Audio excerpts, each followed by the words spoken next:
Is Grassroots great icon Didier Drogba worth it in EAFC 25's Ultimate Team? So is the price justified? Here's my review. Let's start off with the pace upgrade. While he definitely doesn't feel like a really fast striker, the boost in pace is noticeable compared to his base card. In those scenarios where you need just a half a yard of more space to set yourself up for a clean shot, this accomplishes that feat. The rapid and technical playstyle certainly help with this, which his base cards don't have. As I said, he's much faster and more agile than his base card, but when you compare it to other cards that are far faster and far more agile, there's a noticeable difference.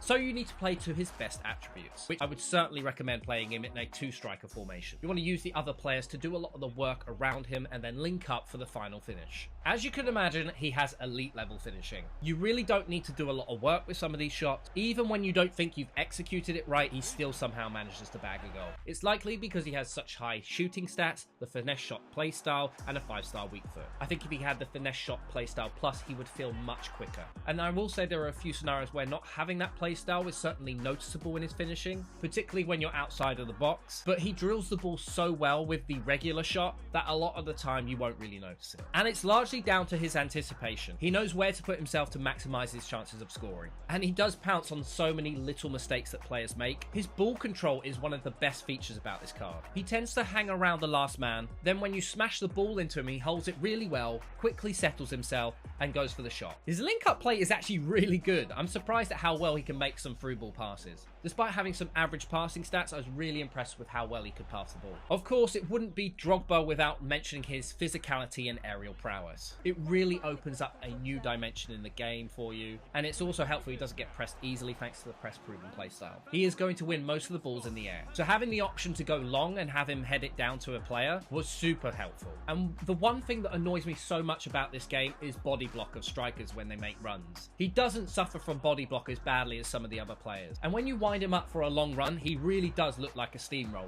So are the coins worth it for him? I imagined his price would drop. I actually bought him for just under 2.6 million. He was 2.8 when I went to bed on Saturday, and by Sunday morning he had dropped to 1.8 million.